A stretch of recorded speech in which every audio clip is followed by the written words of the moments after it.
Welcome back mga ropa, kwentuhan muna tayo. Pag-usapan natin ngayon ang game ng kupunan ng Lakers at ito ay kontra sa kupunan ng napakalakas na Boston Celtics na pinangungunahan ni Jason Tatum. Ngayon mga ropa, coming into this game, ang standing sa kupunan ng Boston Celtics ay 31-13 na tumataginting. Pangalawa sila sa Eastern Conference. At ang Boston Celtics ang defending champions mga ropa, ibig sabihin napakalakas talaga nitong kupunan na to. Samantalang kupunan naman ng Lakers coming into this game ay may standing sa 23-18. At currently mga ropa, pang-anim sila sa Western Conference. Ang ganda nga ng laban na to mga ropa, ang gandang performance ang pinakita dito ng kupunan ng Los Angeles Lakers para pataubin at tambakan ng kupunan ng defending champions na Boston Celtics. Solid nga ang bawat performance sa bawat player sa kupunan ng Los Angeles Lakers na pinakita nila dito mga ropa. Ngayon, paano nga ba tinambakan at tinalo lamang ng kupunan ng Lakers ang kupunan ng Boston Celtics? Ito ang pambihirang discarding ginamit ni Coach JJ Redick para talunin ang kupunan ng Boston. Ito ang game analysis at breakdown. Los Angeles Lakers versus kupunan ng Boston Celtics. Simulan na natin to. Okay, game. At syempre dito tayo magsimula mga ropa sa starting five na ginamit dito ni Coach JJ Redick. Starting point guard na dito si Austin Reeves, shooting guard dito si Max Christie, at ang kanyang mga forwards dito mga ropa, si Rui Hachimura, LeBron James, at ang starting center dito ay si Anthony Davis. Ngayon ang starting five naman dito ng kupunan ng Boston Celtics mga ropa,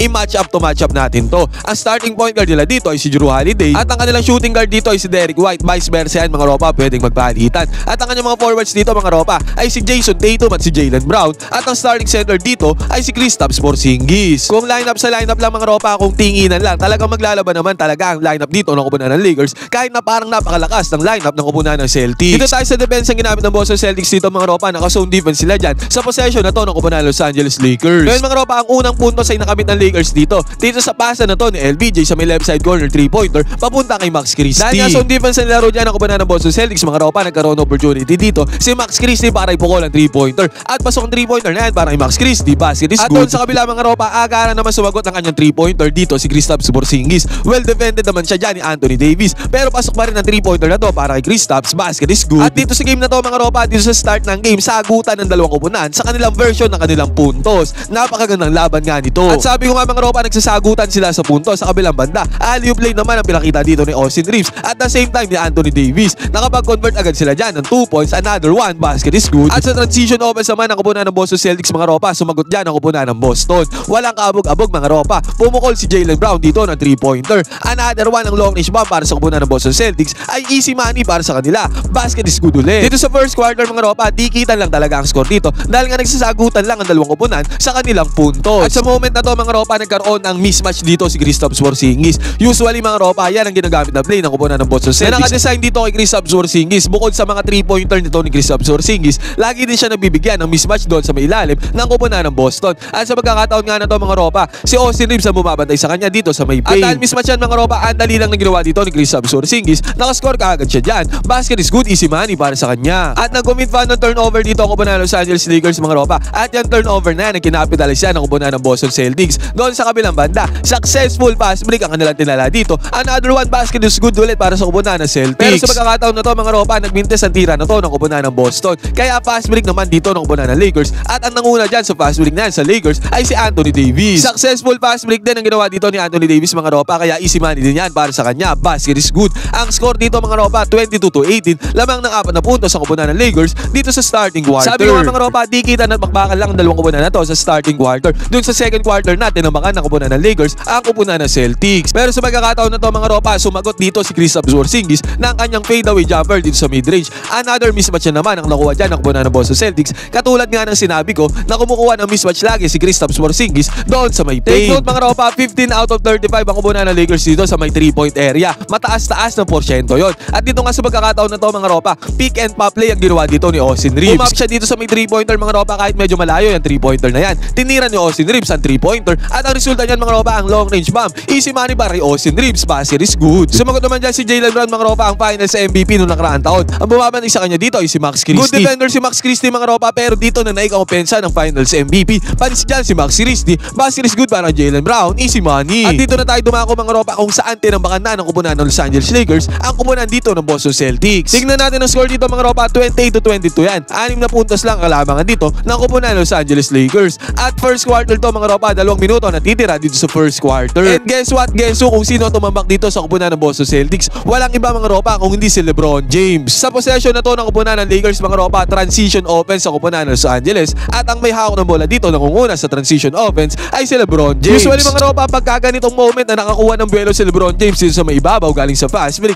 hayaan mo na siya dyan. At dito nga mga ropa, binaliwala lang ni LeBron James dito ang depensa ng kupunan ng Boston Celtics. Penetration ni LBJ at ang resulta nito mga ropa, nakakuha ng easy 2 points si LeBron. At sumunod na possession ng kupunan ng Lakers mga ropa dito, nabigyan nila si LBJ dito ng espasyo para makapag-facilitate dito sa may left side. Kitang-kita natin mga ropa na yung apat ng players sa Lakers ay nandoon sa right side at nag-iisa lamang si LeBron James dito sa left side. Sinadya nila yan mga ropa para magkaroon ng isolation play dito sa LeBron James. Favorite naman ni LBJ ang mga ganyang senaryo. At ang resulta nito mga ropa, nakapag-convert ng 2 points dito sa LeBron James. Another one, basket is good. At ano pa mga ropa, another one ulit. Kung mapapansin natin, pangatlong beses na to, si Luke Cornett ang bumabantay dito kay LBJ sa sunod-sunod na possession. At sunod-sunod din mga ropa, nakakuha ng puntos dito sa LBJ dahil kay Luke Cornett na bumabantay sa kanya. Sa pagkakataon na to mga ropa, ang dali lang na penetrate ni LBJ dito ang depensa ni Luke Cornett. At ang resulta nito mga ropa, walang resistance sa kupunan ng Boston Celtics. Slam dunk harap-harapan. Binastos ni LBJ ang depensa dito ng kupunan ng Boston Celtics. Basket is good, ang slam dunk para sa kanya. Napakalakas na dunk niyan. Easy money para kay LeBron. Nag-enjoy ka na at nanalo ka pa, piliin ang link na nasa may comment section. Gamitin ang promo code na Johans, piliin ang sports option para makakuha ng 12,000 bonus. At dahil dyan mga ropa, 41-30 na ang score. Tumataginting na 11 points kagad na napundar dyan ang kupunan ng Lakers na kalamangan courtesy of LeBron James. Take note mga ropa, second quarter pa lang to pero guess what, guess who? Pang-apat na sunod-sunod na possession dito, si LeBron James na naman may hawak ng bola. Tinudrip lang ni LeBron James dito ang depensa ni Luke Cornett ng Boston Celtics mga ropa. Pag nakita niya si Luke Cornett na dumedepensa sa kanya, attack mode dito si LeBron James. At sa pagkakataon nga na to mga ropa, harap-harapan, mid-range jumper ang pinakawalan ni LeBron James dito against sa depensa ni Luke Cornett. And pasok na naman ang tira na to ni LeBron James. Easy money na naman para sa kanya, basket is good ulit. At eto pa mga ropa, another one ulit dito naman si Austin Reeves ang nagmando ng bola para sa kupunan ng Los Angeles Lakers. Inatake niya ngayon ang depensa dito ng kupunan ng Boston Celtics. Nag-react naman kay Austin Reeves dyan ang depensa ng kupunan ng Boston. Kitang-kita natin dito na halos apat na players sa kupunan ng Boston ang lumapit kay Austin Reeves. Pero dahil nga na-attract ni Austin Reeves ang depensa dyan ng kupunan ng Boston Celtics, si LeBron James naman kitang-kita natin dito na tumatakbo papunta sa may gitna. Hindi na-anticipate dyan ng kupunan ng Boston mga ropa at nagulat sila dyan kay LeBron. Pasa naman ni Austin Reeves dito kay LeBron dito sa may gitna. Ang tendency outcome niyan mga ropa, slam dunk para kay LeBron James. Another monstrous slam dunk na naman ang pinakita dito ni LeBron. Beast mode, monstrous mode dito sa LeBron James mga ropa, walang makapigil sa kanya dito sa depensa ng kupunan ng Boston Celtics. At dahil dyan mga ropa, ang score 45-33 in favor of kupunan ng Lakers. At sa senaryo na yan mga ropa, tinulungan naman ni Austin Reeves dito sa opensa si LeBron James. This time siya ulit ang nagmamando ng bola dito sa may ibabaw. Sinetan siya ng screen dito sa ibabaw mga ropa at dahil dyan, napaswitch sa depensa kupunan ng Boston Celtics. Si Porzingis na ang bumabantay dito kay Austin Reeves. Ngayon mga ropa, mahabang player si Kristaps Porzingis kung aatakin ni Austin Reeves dyan sa depensa ni Kristaps. Maaaring mahabol siya dyan ni Kristaps Porzingis dahil maganda rin ang mobility nitong si Porzingis. Kaya ang ginawa ni Austin Reeves dito mga ropa, tinira niya sa may 3-pointer dito si Kristaps dahil enough separation din naman ang ginagawa dyan ni Kristaps Porzingis against sa kanya. Pasok ang tira dito ni Austin Reeves mga ropa, basket is good ang long range bomb na yan, easy money para kay Austin. At buti na lang mga ropa dahil dyan tinatambakan na ng kupunan ng Lakers sa kupunan ng Boston Celtics. Kahit pa paano nakascore naman dyan si Kristaps Porzingis para maibisan ang namamagang kalamangan ng kupunan ng Los Angeles Lakers against sa kanila. Pero ang problema dito ng kupunan ng Boston Celtics mga ropa, ang momentum ay nasa kupunan ng Los Angeles Lakers. At ang gandang play pa ang ginawa dito ng kupunan ng Los Angeles Lakers, ang gandang cut dito ang ginawa ni Dalton Gennett. Dahil niya sa kanayan mga ropa, walang resistance dito ang kupunan ng Boston Celtics sa depensa,